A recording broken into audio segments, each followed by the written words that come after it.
مگر یہ کہ وہ ہم انسانوں سے بالکل الگ ایک ایسی ڈائمینشن کے اندر رہتے ہیں جس کا مشاہدہ انسان نہیں کر سکتے، نہ انہیں دیکھ سکتے ہیں اور نہ ہی سن سکتے ہیں۔ الگ ڈائمینشن سے آپ یہ مثال لے لیں کہ جب بھی ایک ریڈیو سیٹ کو آپ ٹیون کرنے کی کوشش کرتے ہیں، مثال کے طور پر اسے 100 فریکوینسی پر سیٹ کرتے ہیں، تو آپ ایک ایسے ریڈیو اسٹیشن کی آواز سنتے ہیں جو کہ 100 فریکوینسی پر سیٹ ہے۔ اگر اسے کم یا زیادہ فریکوینسی رکھیں گے تو آپ اس کی آواز نہیں سن پائیں گے۔ اسی طرح سے اگر آپ اسے 88 پر ٹیون کرتے ہیں تو ایک ایسے ریڈیو اسٹیشن کی آواز سنیں گے جو کہ اسی فریکوینسی پر سیٹ ہے۔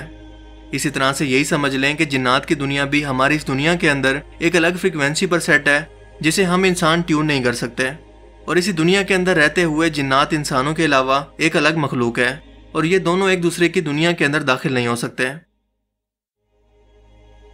جنات کی خوراک کے اندر ہڈی اور لید کے علاوہ جس کھانے پر بسم اللہ نہ پڑی جائے اور لوبیا نامی سبزی بھی ان کے فیورٹ کھانوں کے اندر شامل ہے۔ جنات اکثر و بیشتر نجاست کی جگہوں پر ہوتے ہیں، مثلا کھجوروں کے جھنڈ، بیت الخلاء، کچرے کے ڈھیر اور غسل خانے میں۔ اسی لیے ناپاک جگہوں پر داخل ہونے سے پہلے اللہ کے رسول صلی اللہ علیہ وآلہ وسلم نے امت کو کچھ دعائیں سکھائی۔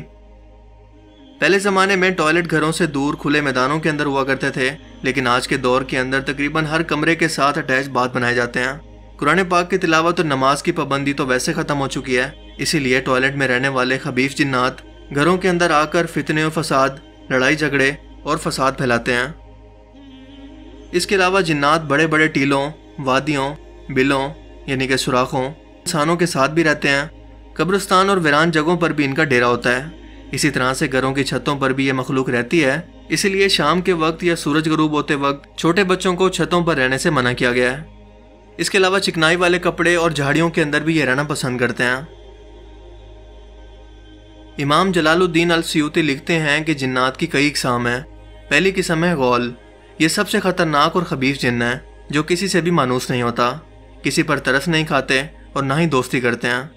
یہ زیادہ تر جنگلات میں رہتے ہیں اور مختلف شکلیں بدل سکتے ہیں، اور یہ صرف رات کے وقت ہی باہر نکلتا ہے، اور اکیلے سفر کرنے والے مسافروں کو اکثر دکھائی بھی دیتا ہے، جو اسے اپنے جیسا ہی انسان سمجھ بیٹھتے ہیں، اور یہ مسافروں کو راستے سے بھٹکاتا ہے۔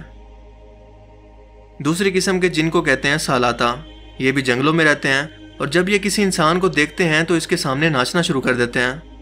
اسے چوہے اور بلی کا کھیل کھیلنا بہت پسند ہے، یعنی انسانوں کو ڈرانا اور ڈرانے کے بعد انسانوں کے پیچھے بھاگنا اسے بہت پسند ہے۔ تیسری قسم کے جن کو کہتے ہیں غدار، یہ مصر کے اطراف اور یمن کے اندر پائے جاتے ہیں۔ یہ اتنی بھیانک شکل و صورت رکھتے ہیں کہ اسے دیکھتے ہی انسان بے ہوش ہو کر گر جاتا ہے۔ اس کے علاوہ چوتھی قسم کہلاتی ہے وولہان، یہ ویران سمندری جزیروں کے اندر رہتے ہیں، اور اس کی شکل ایسے ہوتی ہے جیسے انسان شتر مرغ پر سوار ہوتا ہے۔ اس کے علاوہ پانچویں قسم کہلاتی ہے مشک، یہ انسان کے آدھے قد کے برابر ہوتی ہے اور دیکھنے والے اسے بنمان سمجھتے ہیں۔ بعض جنات انسانوں سے مانوس بھی ہو جاتے ہیں اور انہیں تکلیف نہیں پہنچاتے، حالانکہ ان کے ساتھ ان کے گھر میں رہتے ہیں۔ اس کے علاوہ کچھ جنات ایسے ہیں جو ہوا کے اندر اڑتے پھرتے ہیں اور ان کی رسائی پہلے آسمان تک ہوتی ہے۔ یہ وہاں کان لگا کر غیب کی باتوں کو سننے کی کوشش کرتے ہیں تاکہ زمین پر واپس جا کر فتنے اور فساد میں انسانوں کو مبتلا کر سکیں، لیکن انہیں روکنے کے لیے آسمانی پتھر یا شہاب ثاقب ان کو مارے جاتے ہیں تاکہ انہیں دور رکھ سکیں۔ صرف ایک وقت ایسا تھا جب ان کے لیے پہلے آسمان کے دروازے بھی بند کر دیے گئے، اور وہ وقت تب تھا جب آپ صلی اللہ علیہ وآلہ وسلم پر وحی نازل ہوا کرتی تھی۔ اس کے علاوہ کچھ جنات بے حد طاقتور بھی ہوتے ہیں جنہیں عفریت کہتے ہیں۔ ایسے ہی ایک عفریت جن کا ذکر حضرت سلیمان علیہ السلام کے قصے میں بھی موجود ہے، جس نے پلک جھپکنے سے پہلے ہی ملکہ بلقیس کا تخت حضرت سلیمان علیہ السلام کے سامنے حاضر کر دیا۔ دوستو، جنات کی عمریں بہت لمبی ہوتی ہیں، تقریباً کئی ہزار سال تک، جس کا اندازہ اس بات سے لگا لیں کہ ایک صحابی جن حضرت عثمان بن صالح کا 219 ہجری کے اندر انتقال ہوا۔ جنات میں مسلمان بھی ہیں، کافر بھی، مگر ان کے کافر انسانوں کی نسبت تعداد کے اندر بہت زیادہ ہیں۔ ان کے مسلمان نیک بھی ہیں اور فاسق بھی، یعنی جھوٹے بھی۔ البتہ ان کے اندر جھوٹے مسلمانوں اور بدکاروں کی تعداد انسانوں کی نسبت بہت زیادہ ہے۔ شریر جنوں کو شیطان کہتے ہیں، اور ان سب کا سردار ابلیس ہے، جو کہ سب سے پہلے جن جس کا نام مارس تھا، اس کے پوتے کا بیٹا تھا۔ ابلیس نے غرور میں آ کر حضرت آدم علیہ السلام کو سجدہ کرنے سے انکار کر دیا اور حکم خدا بندی کی نافرمانی کی، جس کی وجہ سے اسے بارگاہ الہی سے ذلیل کر کے نکال دیا گیا اور ہمیشہ ہمیشہ کے لیے یہ مردود ہو گیا۔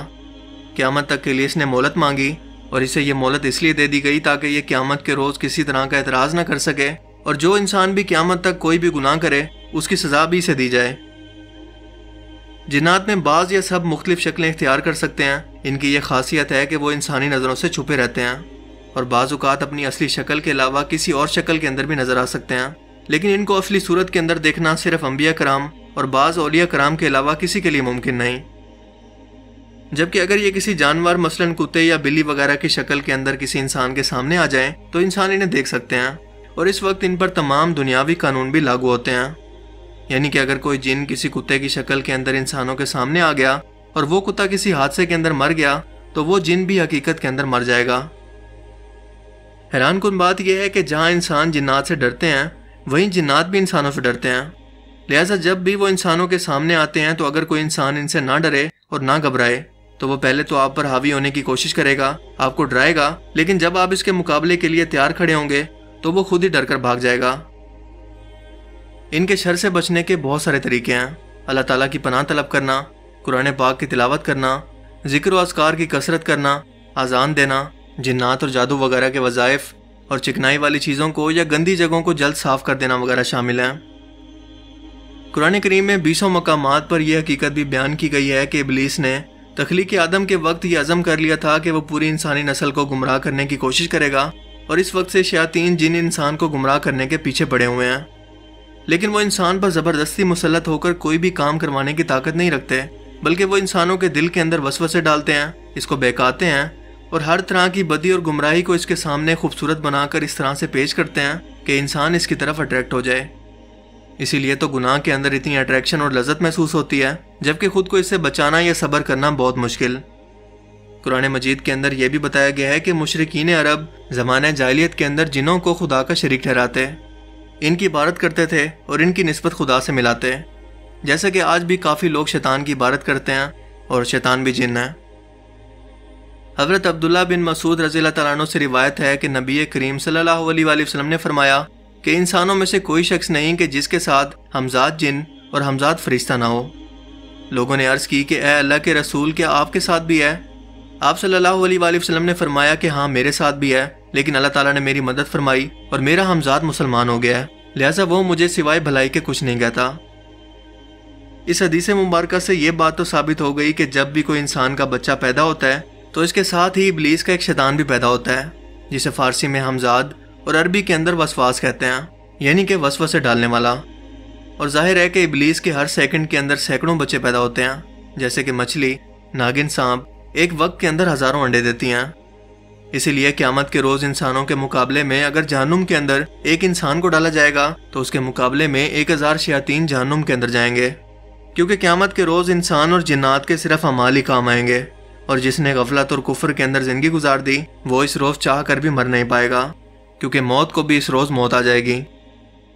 اب ذرا تصور کریں ایک ایسی زندگی کہ جس کے اندر موت کو بھی موت آ جائے، اور یہ زندگی ہمیشہ کی ہو، اور یہ زندگی آپ کی ہمیشہ کے لیے خدا نہ خواستہ جہنم کے اندر ہو، جو کہ کبھی ختم نہیں ہونے والی۔